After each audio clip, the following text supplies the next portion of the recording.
Dawdu Kalidou mi salminima mi juurima denɗi mi salmini ko tarima e ko takkima fof ko ardi fof namdal ma gadanal ngal woni joguiɗo jawdi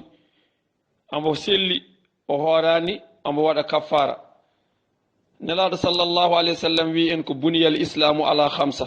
shahadatu an la ilaha illa allah wa anna muhammadan rasulullah wa iqami salati wa ita'u zakata wa sawmu ramadan wa hajju baytillahi alharam liman istada ilayhi sabilan l'islam maha koye calɗi joyi ɗiɗo calɗi joyi sa woppi hen salndu woturu taw wona gantumo sari e yamiri o limteteɗa koye heefereɓe a limtetake e julɓe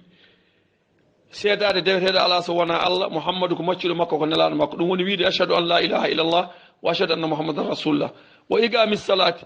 e julde e waktuji ɗi joyi ɗi o ita u zakata ittude asakal wa sawmu ramadan horde lewru korka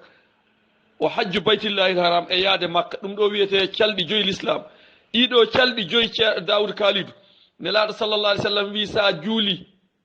a aski a seedima deweteɗo ala so wona allah aɗa jogui jawdi mbawdi nawdema makka a jaɓani yaade makka an a limtatake e julɓe sa yeehi makka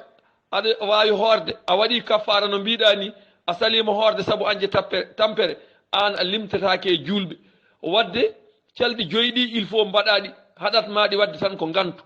ko rafi tan kaɗowoma horde o on tan haɗatma horde so tawi a horani an limteteɗa koye heefereɓe hay sa waɗi kaffara jawdi aduna ndi pop allah jaɓata kaffara ma ko aɗa wela tan aɗa bonna jawdi ma ɗum kaffara ala ɗon tawde wona gantu sellata allah anda ɗum nelaɗo allah anda ɗum l'islam anda ɗum an limteteɗa koye fasigueɓe mi wima nane fasigue ɓuuri bonde e naafigi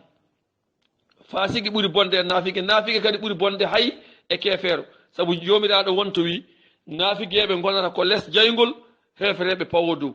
fasigi kadi ɓuuri bonde ɗum woni fasigi ko jagguirteɗo ko julɗo tawa kadi ko neɗɗo mawɗo ina waɗa golle bonde e e diine ha hefereɓe ina ñigra ɗum diine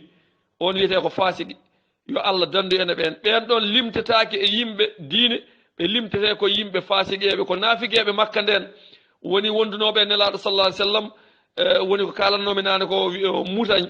e korka jara en e gueɗe baaɗe noon ɓenne keddi ha joni wayoɓe noon ɓe ko naafigueɓe no abou jahali en no abou lahabin en no walidu bun mughirata en wondunoɓe nelaɗo e on ɗon jamanu ɓen ɗon ina keddi ha joni koɓe fasigueɓe koɓe bonnoɓe l'islam sonno koye jamanu l'islam ɓe mbarete saabu jamanu l'islam so waktu yoni a juulani a hirsete jamanu l'islam sa joguima jawdi a askani baytal maali heftat ɗum par la force sa jooɗima a horani a warete ko ɗum l'islam yamiri ko ɗum woni l'islam pur et dur ko watte joni ko noon ala ko mbawɗen hen kono wona l'islam on ɗon o wona julɗo ko fasigi yo rutto o tubana allah o tubana nelaɗo sallallah alih w sallam rutto e allah wallahu tabaraka wa taala alam wa amma julɗo ko korowo ha aray tajje yara sangara ko ardi fo nelaɗo sallllahu alayhi wa sallam o wi jarowo sangara natata aljanna assaribul khamru mal'unun fi tawret wa mal'unun fil injila wa mal'unun fil qur'ana nelaɗo salah sallam wi jarowo sangara mi haalani ni korɗo o mbimami ko jarowo sangara o huɗama e l'injila o huɗama e tawret o huɗama e qur'ana nelaɗo wi so maayi o tubani o woppani sangara o ko jaygol o fayi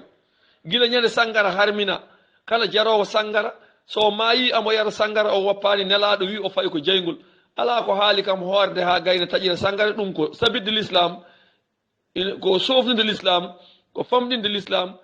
ina harmi ittifaqan dagaki kan korka allah yiɗa ɗum nelaɗo allah sallllahu alayhi wa sallam yiɗa ɗum hayso ko o wonano korka jarawo sangara allah yiɗa ɗum nelaɗo allah sallllahu alayhi wa sallam yiɗa ɗum wa amma ko kalta to ko min jangi ɗum e defte he andi ne waɗi laabi ina waɗi laabi e laabi wiyoɓe ko islamiyankoɓe laabi ɗi ne keewi ko ganduɗa jomum en ko cheyɗane natta e mumen binda hen defte jangguina hen ina waɗi lawol yaaruɓe ɗum mata yiyani won wiyoɓe juulata korata kono ko julɓe kadi ina ndewi caggal seeremɓe somi haali ɗum aɗa andi ko kalanmi ko aɗa andi kam ala ko serndi julɗo e kefere so wona juulo so neɗɗo joolima waɗi jubbi ha heeɓi dande wima mi juulata wima mi hoorata e kadi rewi ko caggal ceerno biyo o ko khalifa diine par ce que ɗum ko gonga fo ko penale ko golle cheyɗane wona gonga ko noon kadi biyowo mbeɗa resa o woni koye jina noon tan foti ko raɓɓiɗe haala ko ɓen goni koye jina par ce que sari l'islam wi laysa nikaha bil ajli la yajuzu nikaha bil ajli sari l'islam wi dewgal lajal dagaki dewgal lajal woodani mbeɗa resma hami wara defteram nde dagaki mbeɗa resma hami gayno ɗatgalam ngal dagaki mbeɗa resma ɗo e lebbi ɗiɗi ɗo e lebbi tati dagaki Allah andangal dewgal nelaɗo Allah andangal dewgal ngal dagaki e l'islam angal harmi ina woodi noon ɗum ɗo goto aɗandi l'islam ni heewi cate ina heewi jiyande ina woodi wiyoɓe jomum ne wawi ɗum wadde so korka maayi seeɗa nika ka sirriya ɓe mbiyata ɗum